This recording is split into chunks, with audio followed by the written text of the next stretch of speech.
హాస్పిటల్‌కి వచ్చి నిజాలు బయటపెట్టి జోష్న చెంప పగలగొట్టిన కాంచన. అరెస్ట్ అయిన జోష్న షాక్‌లో పారిజాతం. మరి కాంచనకి అసలు ఎలా నిజం తెలిసింది?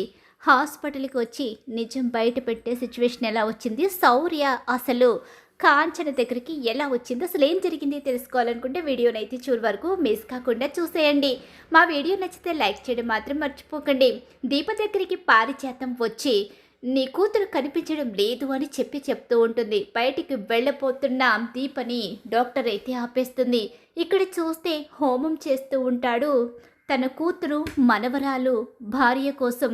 ఇక దశరథ్ అయితే సుమిత్రకి జాగ్రత్తలు చెప్తూ, అమ్మ సుమిత్ర నీకేం కాదమ్మా, అసలు నువ్వు కంగారు పడవలసిన అవసరం లేదు, నీ కూతురు నిన్ను కాపాడుతుంది అని చెప్పేసి టెన్షన్ పడకుండా వెళ్ళమని సుమిత్రకి ధైర్యం చెప్తాడు శివనారాయణ. ఏంటి ఏం జరగబోతుంది ఇక్కడ? నాకైతే ఏమీ అర్థం కావడం లేదు. ఎందుకు కంగారు పడతావు? బావ తిరిగి వచ్చిన తర్వాత కదా అసలు కథ మొదలవుతుంది అని జోష్న అంటూ ఉంటుంది. ఏంటి జోష్న, నువ్వు మీ హస్తమాను చెవులు కొరుక్కుంటూనే ఉంటున్నారేంటి? ఇక్కడ జరుగుతున్న సిచ్యువేషన్ ఏంటి? ఇక్కడ మీరు మాట్లాడుకునే మాటలేంటి? కాసేపు అన్నా సైలెంట్గా ఉండండి అని చెప్పేసి అంటూ ఉంటాడు శివనారాయణ.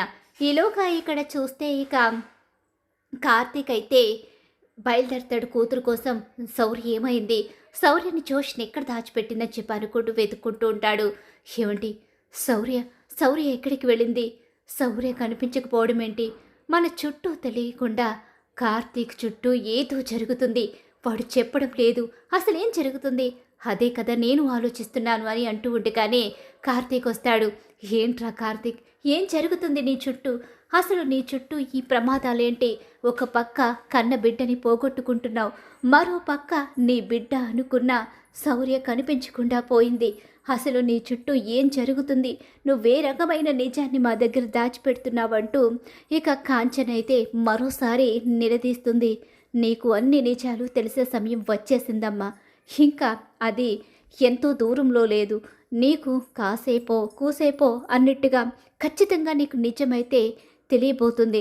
అది కూడా ఈరోజే నీకు నిజం తెలియబోతుంది. నువ్వు ఆ నిజం కోసం ఎదురు చూడు.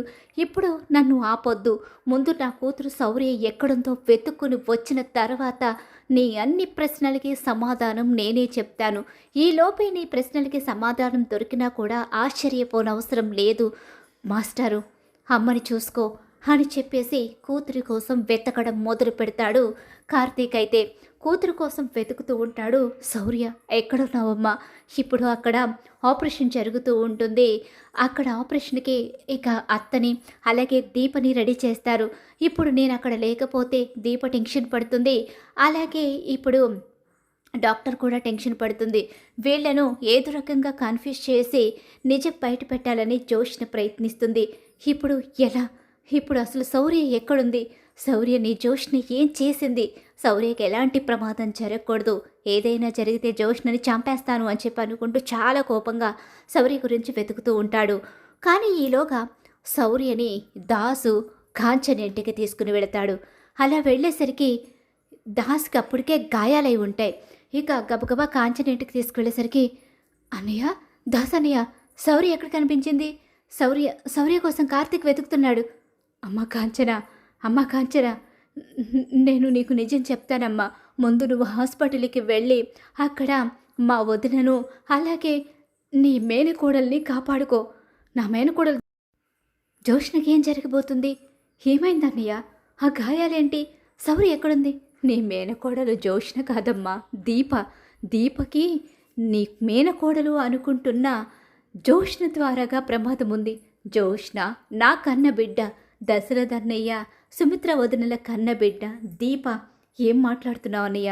నాకైతే ఏం అర్థం కావడం లేదు అని చెప్పి అంటూ ఉండగానే పారిజాతం దీప జోష్న పుట్టినప్పుడు చేసిన అన్యాయం, ఆ సమయంలో ఇక అక్కడ కాంచన తన అన్నయ్యకి ఇచ్చిన మాట, ఈ సిచ్యువేషన్లో అలాగే ఆ తర్వాత జోష్న పెరిగి పెద్ద అయిన తర్వాత ఆ కుటుంబానికి తన వారసురాలు కాదు అని తెలుసుకున్నా సరే అదే కుటుంబంలో వారసురాలుగా ఉండి ఆస్తిని మొత్తం తనే అనుభవించాలనే ఆశ.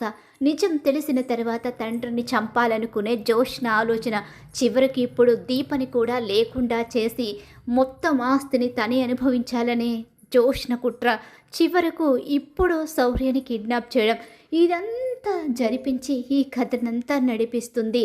ఇంత దూరం తీసుకొచ్చి ఇంతమంది మనసులతో ఇన్ని జీవితాలతో ఆడుకుంది మా అమ్మ పారిజాతం, నా కూతురు జోష్న. వీళ్ళిద్దరూ కలిపి ఇదంతా చేశారు. ఇప్పుడు హాస్పిటల్కి వెళ్ళి నువ్వు అక్కడ నిజాలు ఇప్పుడు శివనారాయణ గారి ముందు బయట పెట్టకపోతే మరింత ప్రమాదం జరుగుతుంది. అక్కడ జోష్నని నువ్వు కంట్రోల్ చేయాలి. ఏం చేస్తావో, అరెస్టే చేస్తావో, కంట్రోలే చేస్తావో, మరేదైనా చేస్తావో నాకు తెలీదు. నా కూతురని, నా కూతుర్ని కాపాడమని నేను అడిగే పొజిషన్ కూడా దాటిపోయాను. నా కూతురు అని ఎక్కడో ప్రేమ, నా కూతురు క్షేమంగా ఉండాలనే కోరిక నాకు ఉండేది. కానీ తన క్రూరత్వం చూసి నన్ను చంపాలనుకున్న రోజు కూడా తన మీద నాకు ద్వేషం పెరగలేదు. దీపని చంపి ఆస్తిని అనుభవించాలని చివరకు ఇక చిన్న పిల్ల అని చూడకుండా శౌర్యని కూడా కిడ్నాప్ చేయించి పరిస్థితిని ఇంత దాకా తెచ్చి ఎవరినైనా చంపాలి అనుకునే తన ఆలోచన కారణంగా తనని ఇంకా క్షమించాలి, తను మారాలి అని నేను కోరుకోవడం లేదు. ఏ రకమైన శిక్ష వేసినా సరే నేను చూస్తూ ఉండిపోతాను తప్ప మరి ఏమీ చెయ్యను అని చెప్పి, నువ్వు ముందు హాస్పిటల్కి వెళ్ళు చెల్లమ్మా అని చెప్పి కాంచనని, శ్రీధర్ని, శౌర్యని ముగ్గురిని హాస్పిటల్కి పంపిస్తాడు. ఇక ఆ గాయాలతోనే దాసు అయితే నాకేం కాదు, నేను ఇక్కడే ఉంటాను, నేను వేరే హాస్పిటల్కి వెళ్తాను, మీరు మాత్రం ముందు వెళ్ళండి, ఈ విషయం కార్తీక్కి చెప్పండి అని చెప్పనేసరికి కార్తీక్కి ఫోన్ చేసి, శౌర్య ఇంటికి వచ్చేసిందిరా, మేము హాస్పిటల్కి వెళ్తాం. మాస్టరు హాస్పిటల్కి ఎందుకు ఇప్పుడు? నువ్వు అన్నావు కదరా, కాసేపో కూసేపో, ఈరోజు లేకపోతే ఇప్పుడే, ఏదో సమయాన్న నిజం మాకు తెలుస్తుందని నువ్వు చెప్పి నీ కూతుర్ని ఎత్తుక్కోవడానికి వెళ్ళావు.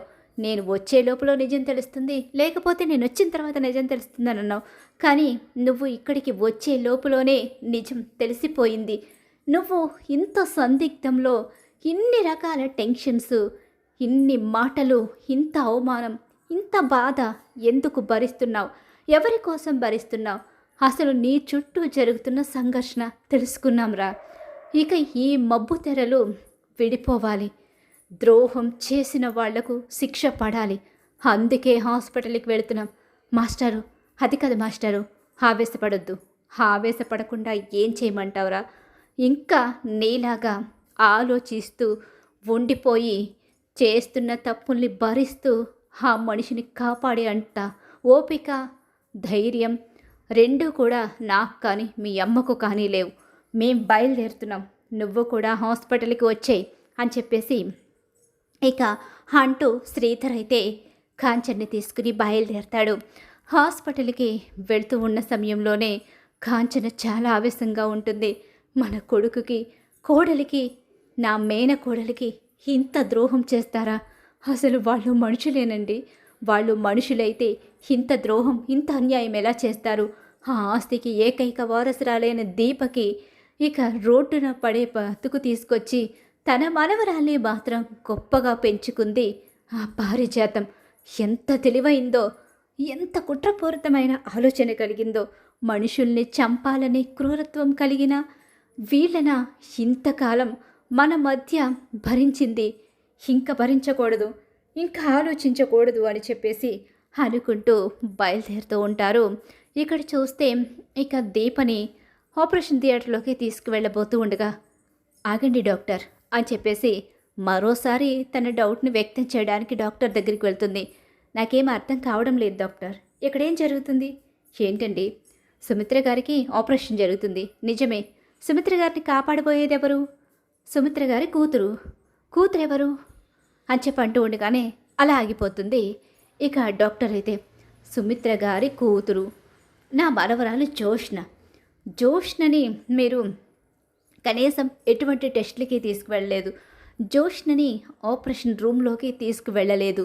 ఇప్పుడు సుమిత్రని ఆపరేషన్ థియేటర్లో తీసుకువెళ్తున్నారు. సుమిత్రతో పాటు అక్కడ దీపని కూడా ఆపరేషన్ థియేటర్లోకి తీసుకువెళ్తున్నారు. అసలు దీపని ఎందుకు ఆపరేషన్ థియేటర్లోకి తీసుకువెళ్తున్నారు? ఆపరేషన్ థియేటర్లోకి రావాల్సిన నా మనవరాలు జోష్నని అసలు తన బోన్ మ్యారో మ్యాచ్ అయిందని మీరు రిపోర్ట్స్ కూడా చూపించి ఇప్పుడు ఏంటిదంతా ఇక్కడేం జరుగుతుందో చెప్పాలి. ఏంటండి మాట్లాడరేంటి? అవును, ఏంటి డాక్టర్, ఏం జరుగుతుంది అసలు? దీపని ఎందుకు తీసుకువెళ్తున్నారు? మరి జోష్ని కదా వాళ్ళమ్మని కాపాడుకునేది అని చెప్పేసి శివనారాయణ కూడా అడుగుతూ ఉంటాడు. అలా అడిగేసరికి కార్తీక్ ఎక్కడున్నారు? అదేంటి మేము ఇలా అడుగుతుంటే కార్తీక్ గురించి అడుగుతారేంటి మీరు? ఏంటి డాక్టర్, మీరేమైనా దాచిపెడుతున్నారా? ఏమో, ఈ డాక్టర్ ఏ నిజాన్ని దాచిపెడుతుందో ఎవరికి తెలుసు అని జోష్న అంటూ ఉంటుంది. అవునే, ఎవరు ఏ నిజాలు దాచిపెడతారో, ఎవరు ఎలాంటి కుట్రలు చేస్తారో, ఎవరు ఎవరిని చంపేస్తారో, ఎవరు ఎవరిని చంపాలి అనుకుంటారో, ఎవరు ఎవరి బ్రతుకుల్ని చిదిమేస్తారో ఎవరికి తెలుసు. ఎవరు ఎలాంటి వాళ్ళో తెలుసుకోలేని నిస్సహాయులు నేను, నా తండ్రి, మా అన్న, వదిన, మేమందరం కూడా ఇక నిస్సహాయుల్లా మాకు ఏ నిజాలు తెలియకుండా మేము ఇంతకాలం బ్రతికేశాము. ఏంటత్తా, ఏం మాట్లాడుతున్నావు? ఇంతకీ నీ కొడుకెక్కడా? శౌర్య నీతోనే ఉంది కదా, మరి నీ కొడుకేడి? ఏ శౌర్యని కిడ్నాప్ చేసి చంపేద్దామనుకున్నావా? ఏంటత్తా, ఏం మాట్లాడుతున్నావు? నీ కొడుకులా నీకు కూడా మతి భ్రమించిందా? అవునే, నీ గురించి నిజాలు తెలిసిన తర్వాత మైండ్ పోయినట్టే అనిపించింది. నువ్వేంటో, నీ బ్రతుకేంటో, నీ జాతకమేంటో, నీ జాతకాన్ని మీ గ్రాని ఎలా మార్చిందో తెలుసుకున్న తర్వాత నాకు నిజంగానే మతిపోయిందే. ఏం మాట్లాడుతున్నావత్తా? ఏంటి మావయ్య ఏదేదో మాట్లాడుతుందేంటి? అత్తకి నిజం తెలిసినట్టే మాట్లాడుతుందేంటి? ఇదేంటి కాంచన ఇలా మాట్లాడుతుందేంటి అని చెప్పేసి అనుకుంటూ ఉంటుంది పారిజాతం. అలాగే జోష్న ఇద్దరు కూడా అలా మాట్లాడుకుంటూ ఉంటారు, మనసులో మాట్లాడుకుంటూ ఉంటారు. ఏంటే ఇంకా నటిస్తున్నావా? ఇంకా నటిస్తూనే ఉంటావా? నా మనవరాల్ని కిడ్నాప్ చేశావు, నా కోడల్ని చంపాలి అనుకున్నావు, అలాగే కన్న తండ్రిని చంపాలి అనుకున్నావు. ఇదంతా దేనికోసం? ఆస్తి కోసమే కదా. ఏంటి కాంచన, ఆస్తి కోసం వీళ్ళని చంపాలి అనుకోవడం ఏంటి? ఈ ఆస్తికి వారసురాలు తనే కదా. తన ఆస్తి కోసం తను వీళ్ళందరినీ ఎందుకు చంపాలనుకుంటుంది? పైగా దశరథని జోష్ని చంపాలి అనుకోవడం ఏంటి? నీకు తెలియదు నాన్న, నువ్వు ఉత్త అమాయకుడివి. నా తల్లి చనిపోయింది, మమ్మల్ని చూసుకుంటుంది, మాకు అండగా ఉంటుందని చెప్పి పారిజాతం పిన్నిని నువ్వు పెళ్లి చేసుకున్నావు. మాకు అండ అవ్వకపోగా అన్నయ్య జీవితాన్ని, అన్నయ్య కూతురు బ్రతుకుని చిదిమేసి మన కుటుంబానికి వారసురాలిగా ఈ ఇంట్లో ఎంతో సంతోషంగా పెరగవలసిన ఈ ఇంటి వారసురాల్ని చంపడానికి కూడా వెనకాడలేదు. చంపే ప్రయత్నం చేస్తూ ఉన్న సమయంలోనే ఈ ఇంటి వారసురాలు ప్రాణాలతో బ్రతికి బయటపడి ఆయుష్ ఉంది కాబట్టి ఈరోజు మన కళ్ళ ముందుకొచ్చింది. కాంచన, అవును నాన్న, ఈ ఇంటి వారసురాలు జోష్న కాదు, దీప. జోష్న దాసు కూతురు. ఇక పారిజాతం పిన్ని చేసిన కుట్ర కారణంగా నీ మీద ఉన్న పగతో పారిజాతం పిన్ని ఇక ఇలా చేసి ఈ కుటుంబాన్నే చిదిమేసి ఈ ఇంటి వారసురాల్ని అనాథలా పెరిగేలా చేసింది పారిజాతం పిన్ని. ఈ ఇంటి వారసురాలు దీపే అని తన కన్న తండ్రి దాసు ద్వారాగా తెలుసుకుని దాసునే చంపాలని చూసింది. ఇక జోష్న దాసుని చంపాలని చూడడమే కాకుండా ఇప్పుడు దీప కడుపులో పుట్టిన ఇదిగో నా మనవరాలు శౌర్యని చంపాలని చూసి వీళ్ళిద్దరిని చంపేస్తే వారసత్వం ఉండదు. ఇక పెంచినందుకు తనని వారసురాలని చెప్పుకుంటారు అందరూ కూడా. ఇక మీరెలా ఉన్నా బయట ప్రపంచానికి తనే వారసురాలు కాబట్టి తనే ఆ ఆస్తికి హక్కుదారునిగా ఉండాలి, ఆస్తిని మొత్తం తనే అనుభవించాలని చెప్పి ఇక్కడ ఇక ఇంత కుట్ర చేసి ఈరోజు పరిస్థితిని ఇక్కడి దాకా తీసుకొచ్చింది. దీప కడుపులో బిడ్డని తనంతటా తను స్వార్థంతో తీయించుకోవడం లేదు. తన కన్న తల్లిని కాపాడుకోవడం కోసం నా కోడలు దీప, నా కొడుకు కార్తీక్ ఇద్దరు తన బిడ్డనే త్యాగం చేస్తున్నారు అని మొత్తం నిజాలన్నీ బయట పెట్టేస్తుంది కాంచన. అలా నిజాలు కాంచన బయట పెట్టేసరికి ఒక్కసారే నిర్ఘాంతుడైపోయి ఉండిపోతాడు శివనారాయణ. ద్రోహం, ఇంత ద్రోహమా, ఇంత అన్యాయమా? ప్రాణాలతో చెలగాటమాడి వీళ్ళ బ్రతుకుల్ని నాశనం చేసి దీని మనవరాల్ని నా ఇంటి వారసురాల్ని చేసి నన్ను మోసం చేసి నా కొడుకు కోడలి భవిష్యత్తుతో ఆడుకుందా. ఇప్పుడు నా మనవరాల్ని చంపాలని చూస్తుందా. వదిలిపెట్టను, నిన్ను వదిలిపెట్టే ప్రసక్తే లేదు అని చెప్పేసి ఇక పోలీసులు ఫోన్ చేశాను నాన్న. నేను వచ్చే ముందే పోలీసులకు ఫోన్ చేసి వచ్చాను. వీళ్ళ దుర్మార్గాలు, వీళ్ళు చేసిన కుట్రలు అన్నీ బయటపెట్టి ఫోన్ చేసి ఇక పోలీసుల్ని నేను రమ్మని చెప్పాను. ఆల్రెడీ వాళ్ళు వస్తున్నారు. అవును మావయ్య గారు, వాళ్ళు వస్తున్నారు. మీకు ఇంకొక విషయం కూడా చెప్పాలి. తను ఇక జోష్న రెస్టారెంట్లో కూడా ఎన్నో కోట్ల రూపాయల డబ్బుని మాయం చేసి ఆ డబ్బు గురించి ప్రశ్నించాలి అనుకున్నప్పుడే నన్ను అరెస్టు చేయించింది అని చెప్పి ఆ నిజాన్ని కూడా ఇక బయట పెట్టేస్తాడు శ్రీధర్. ఇవన్నీ కూడా ఇక ఎఫ్ఐఆర్ రాయించి శిక్ష పడాలి. ఎట్టి పరిస్థితిలోని కూడా ఇంకా వీళ్ళు మాత్రం బయట ప్రపంచంలో తిరగకూడదు. నేను తలుచుకుంటే చంపేస్తాను వీళ్ళను. నా కళ్ళ ముందు కనిపిస్తే ఇక నేను బ్రతకనివ్వను. వీళ్ళు నా కళ్ళ ముందు నుంచే వెళ్ళిపోవాలి. అది కూడా జైలుకు మాత్రమే వెళ్ళాలి అని చెప్పేసి శివనారాయణ అంటూ ఉంటాడు. ఖచ్చితంగా నాన్న, ఏంటి మమ్మల్ని జైలుకు పంపించి మీరు ప్రశాంతంగా ఉందామనుకుంటున్నారా? దీపని ఇంటి వారసురాల్ని చేసుకుని దీపని గొప్పగా చూసుకుందామనుకుంటున్నారా? అందరినీ చంపేస్తాను, ఎవ్వరినీ బ్రతకనివ్వను. నన్ను కనుక ఇంటి వారసురాలిగా ఒప్పుకోకుండా దీపని ఇంటి వారసురాల్ని చేయాలని చూస్తే దీపని చంపేస్తాను, ఈ శౌర్యని చంపేస్తాను, మీ అందరినీ చంపేస్తానని చెప్పనేసరికి ఇక కాంచనైతే చెంప పగలగొడుతుంది. ఏంటే నువ్వు చంపేది? నువ్వు చంపుతావంటే భయపడిపోతామనుకుంటున్నావా?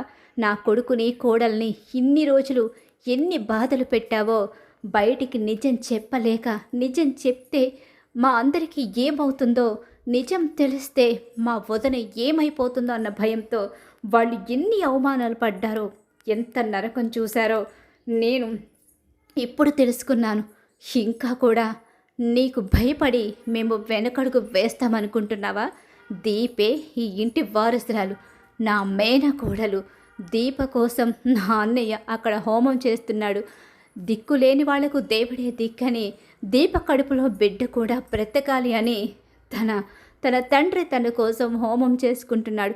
ఆ భగవంతుడు దీప కడుపులో బిడ్డని కూడా కాపాడతాడు. దీపకు ఎలాంటి ప్రమాదం జరగదు. దీప మృత్యుంజయురాలు. అలాగే దీప కడుపులో బిడ్డ కూడా మృత్యుంజయురాలే అవుతుంది. చంపాలి అనుకున్న మీ గ్రాని కుట్ర నుంచి బయటపడి ఒక గొప్ప మనసున్న పేదవాడైనా సరే గొప్పగా చూసుకునే తండ్రి చేతిలోకి వెళ్ళి తనకున్నంతలోనే బాగానే బ్రతికింది. ఆ తర్వాత ఎన్నో కష్టాలు ఎదుర్కొన్న చివరకు కన్న వాళ్ళ దగ్గరికి వచ్చి చేరింది దీప. అది దాని అదృష్టం అంతే. నువ్వు ఇంతకాలం గొప్పగా బ్రతికి ఇక నువ్వు చేసిన పాపాలు పండేసరికి బయట ప్రపంచంలో తిరగవలసిన నువ్వు జైల్లో చిప్పకూడు తింటూ నీ బ్రతుకు ఇక జైలుకే అంకితమయ్యేలా బ్రతకాల్సిన బ్రతుకు నీది. అది జాతకం అంటే. అందుకేనే ఎప్పుడూ కూడా పాపాలు చేస్తే అవి కంటికి కనపడకుండా ఉంటాయని, పాపం చేసిన వాడే బాగుంటాడని అనుకున్న వాళ్ళందరికీ కూడా పాపం చివరికి పండుతుంది. అప్పుడు వాళ్ళ బ్రతుకులు ఇలాగే రోడ్లు పాలు అవుతాయి. వాళ్ళ బ్రతుకు ఇక ఎందుకు పని చేయకుండా హీనంగా మారిపోతుంది. దీపం మంచిది, దీపం మంచితనమే ఇక దీపకు ఈరోజు తన జీవితం తనకి వచ్చేలా చేసింది.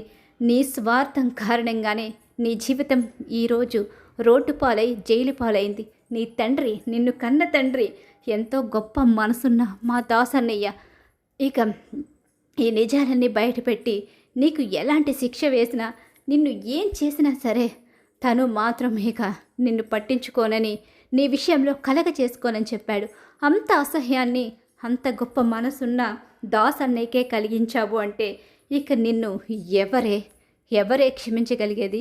ఎవరే నిన్ను కళ్ళ ముందు ఉంచగలిగేది అని చెప్పి అంటూ ఇక చెడమ్మడ వాయిస్తుంది. ఒక్కసారి కుప్పకూలిపోతాడు శివనారాయణ.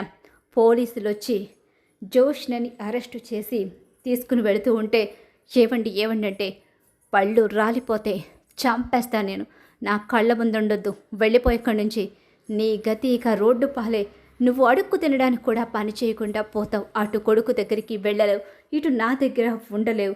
ఇక నీ బ్రతుకు ఏమవుతుందో నీ ఊహకే వదిలేస్తున్నాను అని చెప్పి అక్కడి నుంచి పారిజాతాన్ని కూడా బయటకు గెంటేస్తాడు శివనారాయణ. అలా జోష్న అరెస్ట్ అవుతుంది. కాంచన నిజాన్ని బయట పెట్టడంతో జోష్నకి పారిజాతానికి ఊహించని షాక్ ఎదురవుతుంది. మరి ఖచ్చితంగా రాబోయే కథలో ఇలా అయితే జరగబోతుంది. ఇలానే జరగాలని మీరు కోరుకుంటున్నారు కదా, అయితే వీడియోని తప్పకుండా లైక్ చేయండి. మీరు ఇచ్చే ఒక్క లైక్ సపోర్ట్ అండ్ ఎంకరేజ్మెంట్గా ఉంటుంది.